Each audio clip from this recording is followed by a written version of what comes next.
Good morning, students. Dear students, in the last lecture, we have discussed about one compartment open model intravenous infusion and we have determined different pharmacokinetic parameters. Now, in this lecture, we will start one compartment open model extravascular administration.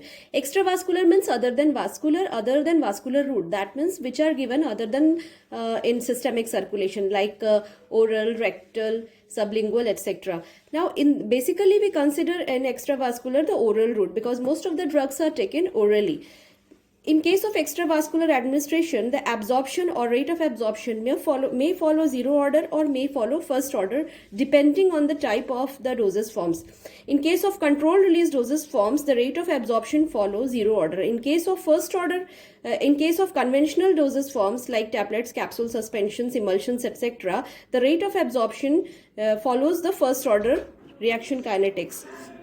Now, what is the basic difference between zero order and first order? In case of zero order, the rate equation, the rate of reaction is equal to only K minus K. That means it is independent of the initial concentration or amount of the drug. But in case of first order, the rate of reaction is directly proportional to the initial amount of the drug taken, that is Kx.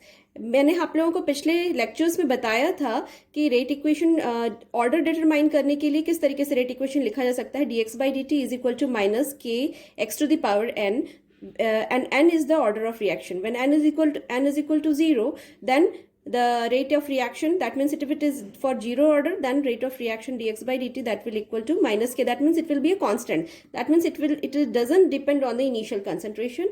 But when n is equal to 1, that means it is of first order. First order के case में क्या होगा? dx by dt is equal to minus kx. ये मैंने पिछले lectures में आपको discuss किया हुआ है आपके साथ में. Now, अगर हम ग्राफिकली रिप्रेजेंट करें, अगर सिर्फ c बाई टी के बीच में ग्राफ बनाए, दैट मीन्स प्लाज्मा कंसंट्रेशन और टाइम के बीच में ग्राफ बनाए, तो जीरो ऑर्डर के केस में स्ट्रेट लाइन आएगा.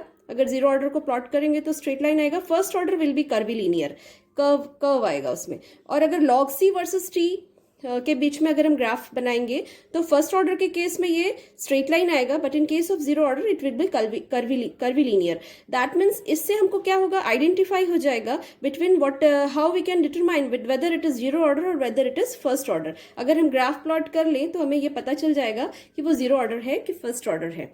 ठीक है. Now come to the extravascular route. Extravascular route से अगर हम किसी ड्रग को देते हैं तो उसका ग्राफ कुछ इस तरीके का बनता है, जिसमें किसके किसके बीच में ग्राफ बना रहे हैं हम? प्लाज्मा कंसंट्रेशन और टाइम के बीच में. तो धीरे धीरे करके इनिशियली वो जीरो पे रहता है, कंसंट्रेशन उसका जीरो रहता है, और धीरे धीरे वो बढ़ता है एक लिमिट तक आने के बाद, फिर वो मैक्सिमम लिमिट तक पहुंचने के बाद धीरे से फिर वो ड्रग एलिमिनेट होने लग जाता है बॉडी से. दैट इज कॉल्ड एज तो post absorption phase. That means there are 3 phases in this case: absorption phase, post absorption phase and elimination phase. और at C max, that means जब maximum concentration reach होता है वहां पर rate of absorption rate of elimination के बराबर रहता है. That means at that point dx by dt will be equal to 0. और उस point पे जितना concentration रहेगा that will be C max, और उस point पे जो time रहेगा that will be called as T max. ठीक है. ये basic आपको ये ध्यान रखिएगा इस ग्राफ को, और इस ग्राफ को आप अपने कॉपी में ड्रॉ भी कर लेंगे. आगे इसी से हम लोग इक्वेशंस निकालेंगे.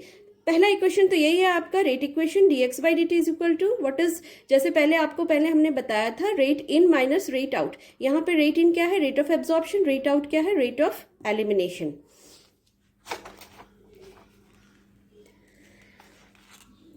And rate of absorption is equal to dx ev upon dt minus dxe upon dt.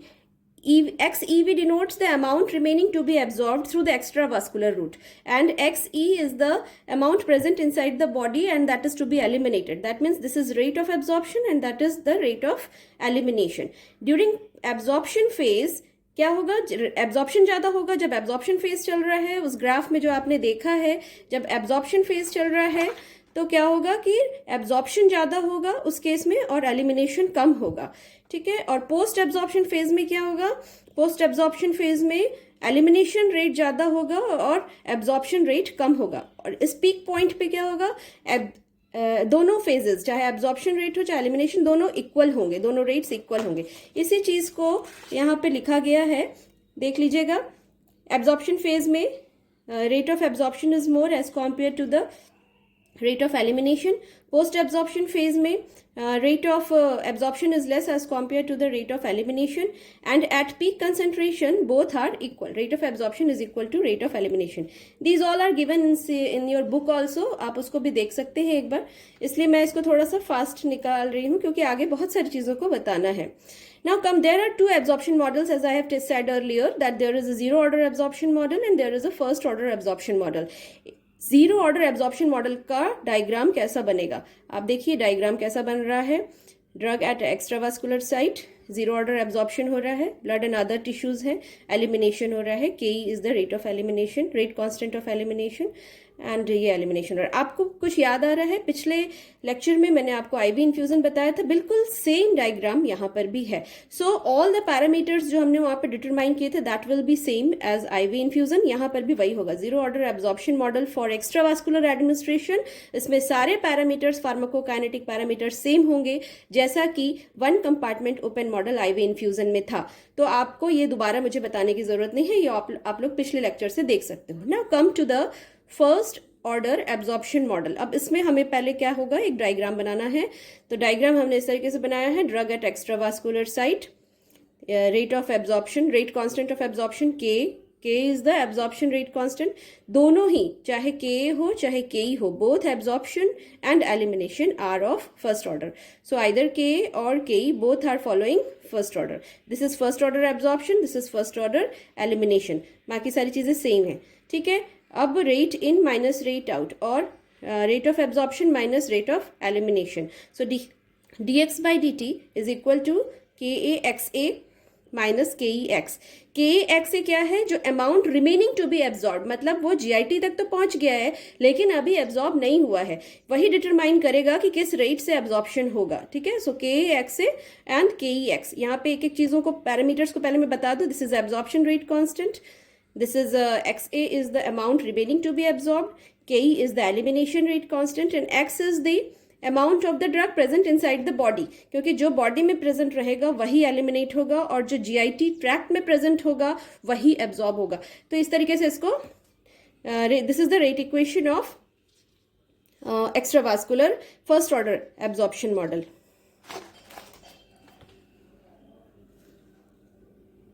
Now अब XA क्या होगा, देखिए जब हम कोई डोज लेते हैं आईवी में, तो आईवी में तो हमें 100% डोज मिलता है, 100% बायोअवेलेबिलिटी होती है. बट ओरल जब हम लेते हैं तो हमारी बायोअवेलेबिलिटी 100% नहीं होती है. That means a fraction of the initial dose goes और reaches inside the systemic circulation. So XA क्या था, XA is the amount that is remaining to be absorbed. F क्या है, fraction of the drug that is or initial dose that will be absorbed inside the systemic circulation after taking oral. And x0 क्या है, initial amount of dose. ये initial amount of dose जैसे ivy bolus में हम लोग denote किए थे बिल्कुल वैसे ही रहेगा, आईवी बोलस डोज के हिसाब से रहेगा. सो ये x0 हम यहाँ पे वही वाला लेंगे जो आईवी बोलस डोज में लिए थे. तो fraction of that IV bolus dose will actually get which actually reach inside the systemic circulation.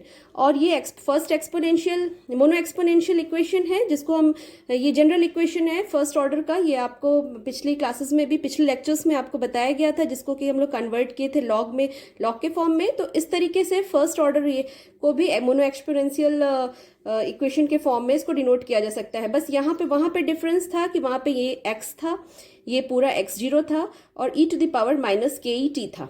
ठीक है, वो आप बुक में देखना, कुछ इस टाइप का लिखा हुआ था, x is equal to x0 e to the power minus KET. क्योंकि आईवी बोलस के केस में सिर्फ एलिमिनेशन होता है, एब्जॉर्प्शन नहीं होता है, इसलिए वहां पे सिर्फ इसको लिया गया था. लेकिन यहाँ क्या है कि चूंकि एब्जॉर्प्शन भी है इसीलिए amount remaining to be absorb जो कि x है, XA है, और x0 की जगह पे यहाँ पे fx0 होगा. क्यों? क्योंकि x0 जो है वो पूरा 100%, आईवी के केस में पूरा 100% डोज आपके ब्लड में पहुंचता है. But in case of extravascular only a fraction of that does reaches the systemic circulation, इसलिए यहाँ पे एक f को रखा गया है. ठीक है, तो इसकी जगह पे ये रखा गया है. और चूंकि यहाँ एब्जॉर्प्शन रेट कांस्टेंट है, एलिमिनेशन वाला केस अभी नहीं है, तो इसलिए यहाँ पे k रखा गया है. तो इस चीज को ध्यान रखिएगा, बिल्कुल सेम टाइप के इक्वेशंस हैं, तो ऐसे इसको रखा गया है. अभी आप बुक्स में जब आप देखेंगे, you will see that the first equation is written like this. इसको इंटीग्रेट किया गया है और इसको फिर फर्दर इंटीग्रेट करने के बाद सीधा एक बार की फाइनल इक्वेशन दिया गया, लेकिन हम थोड़ा सा इंटीग्रेशन स्टेप्स को आगे दिखाएंगे, ठीक है। सो चलते हैं आगे। नाउ आपको फिर से ये इक्वेशन दिखाऊं एक बार। dx by dt is equal to K X A minus K E X, this is the equation. इसको लिख लीजिएगा कॉपी में। देन नेक्स्ट इसको हम एक्स ए की जगह पे ये वाला इक्वेशन को इसमें डाल सकते हैं, ठीक है। एक्स ए की जगह पे F X zero E to the power minus K A T लिख सकते हैं, ठीक है। सो के एक्स ए की जगह पे हमने ये लिख दिया, ओके। और बाकी सारे वही है, खाली उसको थोड़ा सा रीअरेंज किया गया है, इक्वेशन को रीअरेंज किया गया है। अब थोड़ा यहाँ पे इंटीग्रेशन की बात आ जाएगी। तो इंटीग्रेशन में जो लोग 11th-12th में मैथ्स लिए थे, कैलकुलस जिन्होंने पढ़ा होगा, उनको थोड़ा ध्यान होगा कि एक इक्वेशन था dy by dx is equal to P X, P is a function of X, y that is equal to Q X, ठीक है। यहाँ पे इंटीग्रेशन फैक्टर है e to the power integration of P X D X, ठीक है। अब आपको कुछ ये इक्वेशन और ये इक्वेशन में आपको सिमिलैरिटी थोड़ी थोड़ी दिख रही होगी, ठीक है। dy by dx की जगह पे यहाँ पे dx by dt है, पी एक्स वाई की जगह पे यहाँ पे के ई एक्स है, ठीक है। और क्यू एक्स ये पूरा का पूरा आपका क्यू एक्स है, ठीक। और इंटीग्रेशन फैक्टर हम यहाँ पे ले रहे हैं E to the power P X D X. तो पी एक्स डी एक्स क्या है, पी एक्स ये है, दैट मीन्स के ई है, ठीक। और डी एक्स क्या है, डी एक्स आपका डी टी है। तो इंटीग्रेशन फैक्टर यहाँ पे क्या हो जाएगा, ई के ई डी टी, ठीक है। इसको ध्यान रखिएगा। इस इक्वेशन का सॉल्यूशन ये होता है y integration factor integration of I F Q X D X plus C. ये दो लाइंस को आप ध्यान से जरूर लिख लेंगे, ठीक है। तो और अब इंटीग्रेशन फैक्टर हम इस दोनों इक्वेशन को एक जैसा दिख रहा है, तो इन दोनों इक्वेशंस को अब हम आगे सिमिलैरिटी है दोनों में, इसलिए बिल्कुल वैसे ही बनाएंगे। तो integration factor is equal to E P X D X. तो E P X D X की जगह पे अभी E to the power integration of K E D T हो गया। के ई डी टी को इंटीग्रेट करेंगे तो क्या आएगा, के ई टी। तो इंटीग्रेशन फैक्टर यहाँ पे हो गया ई to the power K E T, ठीक है। अब equation 2 that means this is the equation 2, इसको हम फिर से लिख सकते हैं। इस तरीके के सॉल्यूशन के फॉर्म में लिखना है अब। तो अब यहाँ पे डी वाई है और डी वाई मतलब x, तो यहाँ पे y सॉल्यूशन में y है तो y की जगह पे x हो गया। इंटीग्रेशन फैक्टर अपना ये है e के ई टी, ये हो गया, ठीक है। और इंटीग्रेशन जैसे इसमें लिखा है बिल्कुल वैसे ही हमको बनाना है। Integration of integration factor first, तो इंटीग्रेशन फैक्टर क्या है हमारा, ये है, इसको वैसे हमने लिख दिया। Dot Q X D x, Q X D X क्या है, क्यू एक्स इसको डिनोट किया गया है, तो यहाँ पे हमारा क्यू एक्स ये था, तो क्यू एक्स की जगह पे हमने पूरा ये लिख दिया। डी एक्स की जगह पे क्या है, यहाँ पे डी टी है, तो डी टी लिख दिया, plus C is a constant. Integration जब भी करते हैं कांस्टेंट जरूर आता है, ठीक है। अब हमारा इक्वेशन सिंप्लीफाई हो गया थोड़ा सा, अब ऐसे हो गया, ठीक। Now E to the power, अब इसी को थोड़ा सा फिर से रीमोडिफाई करके ठीक से लिखेंगे। ई to the power K E T into X that is equal to, अब यहाँ पे इंटीग्रेशन है, अच्छा इंटीग्रेशन में फिर एक फॉर्मूला हम लगाएंगे, E to the power A X dot D X is equal to sorry multiplied by D X. अगर ई को हमको इंटीग्रेट करना है, उसके ऊपर पावर ए एक्स है, डी एक्स के डी एक्स के संदर्भ में इंटीग्रेट करना है, तो क्या होगा इसका equation, E to the power A X upon A, ठीक है। यहाँ पर भी आप देखेंगे कि ई के ऊपर दो दो पावर्स आ रहे हैं, यहाँ के ई टी भी आ रहा है, के ए टी भी आ रहा है, माइनस के ए टी, ठीक। तो इसको एक साथ कर लिया हमने, ई to the power K E T minus K A T, ठीक है। और एफ बाकी सारे कॉन्स्टेंट्स एक तरफ कर लिया, एफ एक्स जीरो के, और नीचे आ गया आपका, चूंकि यहाँ पे ए आएगा वैल्यू, तो ए जो ऊपर वैल्यू आ गई वही के ई माइनस के आपका नीचे आ गया, प्लस सी, ठीक है। नाउ ध्यान देंगे आगे ना। Now at time T, initial time T, चूंकि ओरल का केस है तो इनिशियल टाइम पे कितना डोज रहेगा, कितना अमाउंट ड्रग में रहेगा, 0, ठीक। तो टी टाइम पे जब टी 0 था तो एक्स भी 0 था। इन दोनों वैल्यूज को अब हम इस इक्वेशन में पुट करेंगे, थर्ड इक्वेशन में, ठीक है। टी की वैल्यू 0 करेंगे, एक्स की वैल्यू भी 0 करेंगे, ये हमने किया है। और इसको फिर आगे फर्दर जो वैल्यूज आई हैं वो ऐसी आई हैं, क्योंकि ये पूरा पूरा 0 हो जाएगा, और ई टू द पावर ये भी पूरा 0 हो जाएगा, E to the power 0, anything to the power 0 is equal to 1। So ये भी ये 1 हो गया, बचा क्या, F X zero K upon K E minus के प्लस सी। अब इससे हमको क्या निकालना है, सी की वैल्यू निकालनी है, जो कांस्टेंट टर्म इंटीग्रेशन कांस्टेंट था वो टर्म हमको निकालना है, ठीक है। तो इतना तक आपको समझ में आया। अब आगे बढ़ते हैं।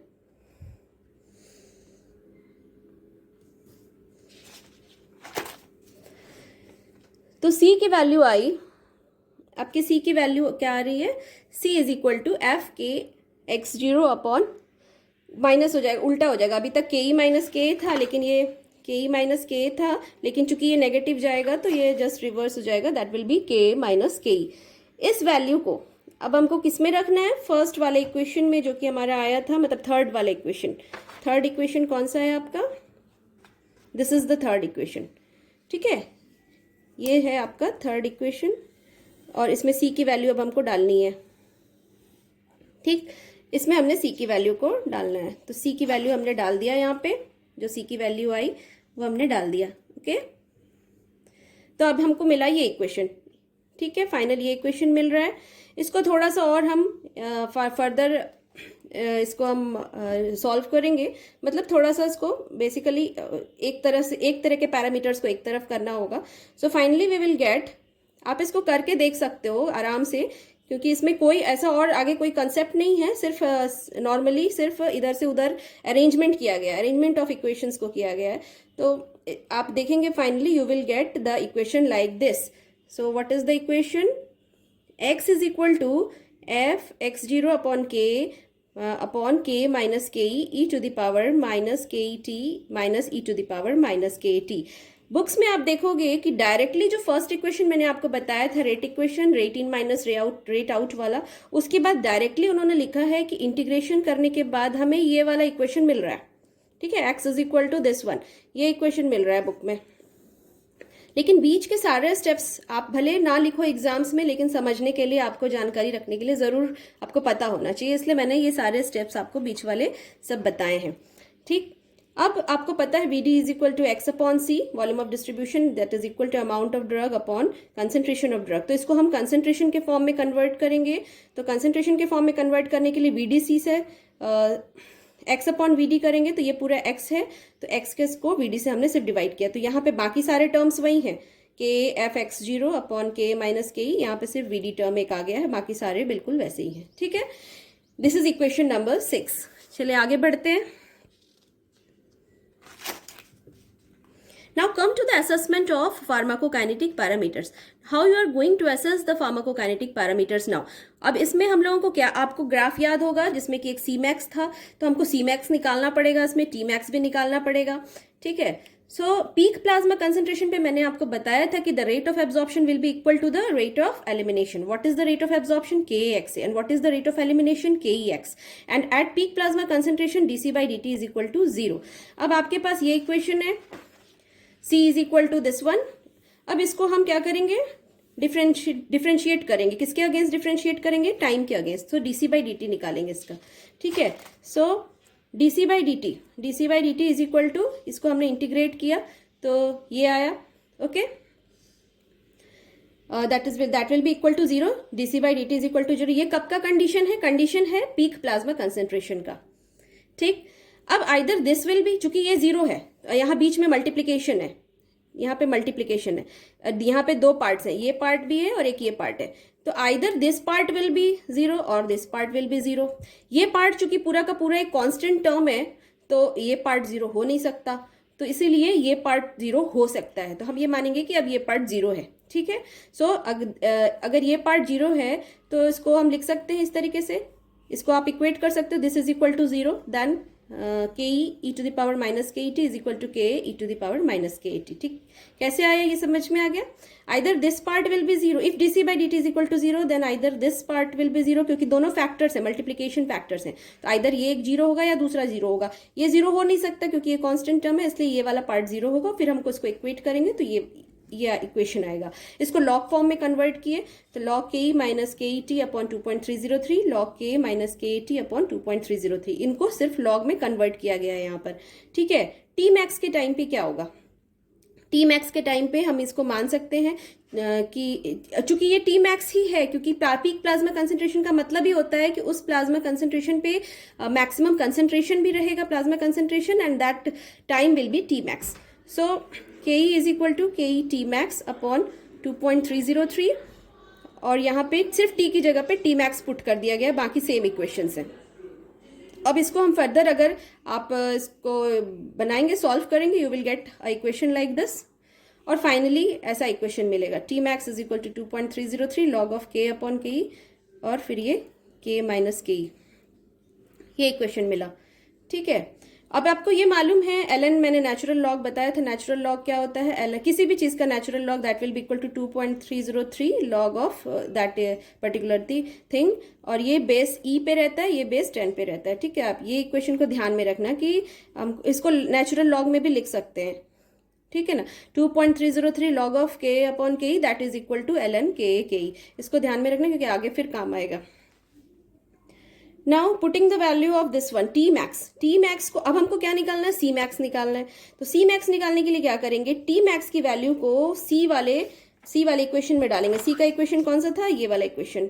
इस इक्वेशन में हम टी मैक्स की वैल्यू को पुट करेंगे। ठीक है, थोड़ा सा यहाँ पे आपको इक्वेशंस थोड़े क्लमजी हो रहे हैं, तो इसको इसके भले कर सकते हैं आप, लेकिन जानकारी के लिए मैं आपको बताऊंगी ही। आप भले इसको एग्जाम्स में तो बिल्कुल मत लिखना क्योंकि आप बिल्कुल कंफ्यूज हो जाओगे। ठीक है, मैथ्स वाले स्टूडेंट्स एक बार समझ भी लें, थोड़ा सा बायोलॉजी वालों को तो उसमें तकलीफ आएगी। अब हमको यहाँ पे क्या करना है, जो इक्वेशन सी वाली थी उस सी वाले इक्वेशन में हमको टी की जगह पे टी मैक्स की वैल्यू को डालना है। तो इसको हमने वैल्यूज को डाला। ठीक, यहाँ पे देख लीजिए, c is equal to K F X zero upon V D K minus K E. ठीक है, ये वैसे का वैसे ही है। अब e to the power minus K E T था, तो t की जगह पे मैंने बोला ये आप इसको ln लिख सकते हो, ln के अपॉन के ई, तो ln K upon K E upon K minus K E. ठीक, ये पूरा का पूरा हमने लिख डाला यहाँ।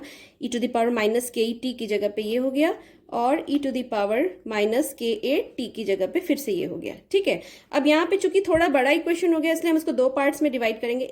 एक हिस्सा ये है आपका, दूसरा हिस्सा ये है।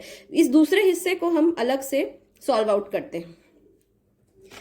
ठीक, दूसरे हिस्से को फिर से सॉल्व आउट करते हैं। तो नेक्स्ट पेज पे मूव करती हूँ। अब एक बार पूरा आपको दिखा देती हूँ फिर से। तो हमने टी मैक्स निकाल लिया है और अब सी मैक्स हम लोगों को निकालना है।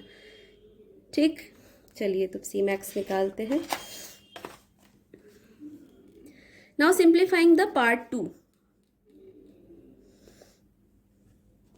सिंप्लीफाइंग पार्ट 2 मतलब इसका पार्ट 1 पार्ट 2 ये आपने देखा इसमें कि this is part 1, this is part 2। अब इस पार्ट 2 को हम और सिंप्लीफाई करेंगे। So E to the power X ln a, ये आपको जानकारी रखनी चाहिए कि ये भी एक फॉर्मूला है। Suppose E to the power X ln a है, then it will be equal to, चूंकि ln और log एक ही बात होती है, सिर्फ ये नेचुरल log है और वो log बेस 10 है, इसलिए इसको हम लिख सकते हैं ln a to the power x e to the power ln a to the power x। ठीक है, और इसकी वैल्यू होगी a to the power x। ठीक, अब हमारे पास कुछ जो इक्वेशन सेकंड पार्ट आ रहा है उसमें भी कुछ इसी टाइप के टर्म्स हमको दिख रहे हैं।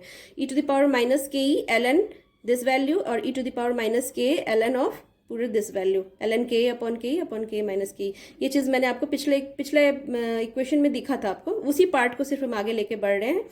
ठीक है, तो ये आपको कुछ इसी टर्म में दिख रहा होगा। e to the power x की जगह पे क्या आ गया, x की जगह पे आ गया आपका के E upon K minus K, ये पूरा x टर्म हो गया, और ln a की जगह पे ये है। ठीक है, तो अब हम इसको ऐसे लिख सकते हैं a to the power x, तो a की जगह पे k अपॉन के ई है, तो k अपॉन के ई बेस में आ गया, और उसके ऊपर पावर क्या रहेगा, minus K E upon K minus K, ये x हो गया। ठीक, इस इक्वेशन के हिसाब से ये this part is your x value and this part is your a value. तो a to the power x हमको लिखना है, तो this is a, this is x। इसी तरीके से यहाँ भी लिख लिया। ठीक, क्लियर है। अब इसी को थोड़ा सा आगे फर्दर हम आगे बढ़ेंगे। तो k अपॉन के इज इक्वल टू, इसमें कॉमन निकाल लिया, इस टर्म को हमने बाहर निकाला तो यहाँ पर बचेगा ये आपका। ठीक है, अब यहाँ पे के ई दोनों ऊपर नीचे है, ये कट गया, यहाँ पे सिर्फ क्या बचा, k अपॉन के ई बच गया, क्योंकि टू द पावर 1 हो गया ये। ओके, तो ऐसा इक्वेशन आया, और इसको पूरा, अब ये हमारे पास, ये मतलब सेकंड पार्ट को हमने इतना सॉल्व कर लिया। This is the second part of that C. C max पे आपके दो पार्ट्स थे, एक पार्ट था आपका ये पार्ट, दूसरा पार्ट था ये। सेकंड पार्ट को हमने सॉल्व किया हुआ था, अब ये फर्स्ट पार्ट को उसमें हम ऐड करेंगे। तो सी मैक्स पे हो गया, ये फर्स्ट पार्ट को हमने ऐड किया, K F X zero upon V D K minus K E, और दूसरा पार्ट जो है यहाँ से पूरा का पूरा ये उठा लिया है।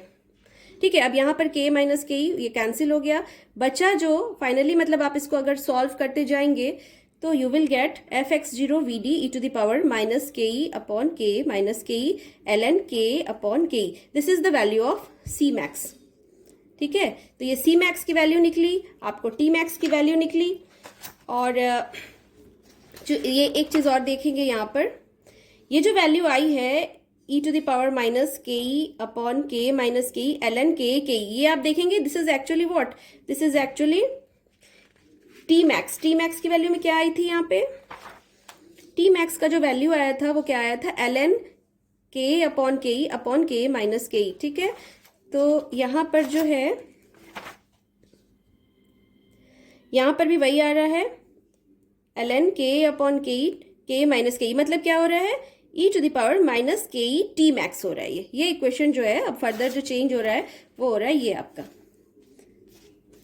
सी max is equal to X zero F V D E to the power K E T max. ठीक है, तो आज हम लोग यहीं तक देखते हैं. सी मैक्स टी मैक्स हमने कैसे निकाला, कुछ बेसिक इंटीग्रेशन उसमें आया, और इतना तक आप लोगों को समझ में आया होगा. नेक्स्ट क्लास में, नेक्स्ट लेक्चर में हम लोग एलिमिनेशन रेट कांस्टेंट को देखेंगे. एक बार फिर से सारी पेजेस को मैं पीछे पलट रही हूँ. कहाँ से शुरू किया था हमने शुरू किया था वन कंपार्टमेंट एक्स्ट्रावास्कुलर एडमिनिस्ट्रेशन में, और ये इसका ग्राफ है. जीरो ऑर्डर फर्स्ट ऑर्डर के बीच में बेसिकली क्या डिफरेंस होता है. ठीक है, एंड देन उसके बाद फिर हम लोग zero order absorption model will be same as IV infusion. First order absorption model के लिए ये इस टाइप का एक फिगर आएगा आपका, और ऐसा रेट इक्वेशन रहेगा. इसी रेट इक्वेशन को आगे फर्दर जो है आगे बढ़ाया गया. बस ये ध्यान रखना कि X A is equal to F X zero E to the power minus K E T. Ivy bolus के लिए ये फॉर्मूला होता है, उसी को हमने एब्जॉर्प्शन के लिए भी अप्लाई किया है. अब इसको थोड़ा मॉडिफाई किया गया आगे, मतलब इसको आगे रीअरेंज करते गए और ये फॉर्मूला लगाया, और इस तरीके से हमने क्या क्या निकाला. यहाँ पे हमने निकाला सबसे पहले एक्स की वैल्यू, मतलब उसको एक्स के टर्म में, जो कि डिफरेंशियल फॉर्म के टर्म में था, उसको इंटीग्रेट करके फाइनली ये इक्वेशन आया है, और उसको फिर सी के टर्म में कन्वर्ट किया गया है. ठीक, और उसके बाद फिर फार्माकोकाइनेटिक पैरामीटर्स में हमने टी मैक्स को देखा, और टी मैक्स की वैल्यू को सी वाले इक्वेशन में पुट करने के बाद, इस सी वाले इक्वेशन में पुट करने के बाद हमें सी मैक्स की वैल्यू भी मिली है, और सी मैक्स को भी सिंप्लीफाई करते गए, और finally we have got like this equation C max का. तो दो चीज़ें हमें मिली है, टी मैक्स और सी मैक्स. नेक्स्ट क्लास में हम लोग एलिमिनेशन रेट कांस्टेंट कैसे निकालना है उसके बारे में देखेंगे. Thank you.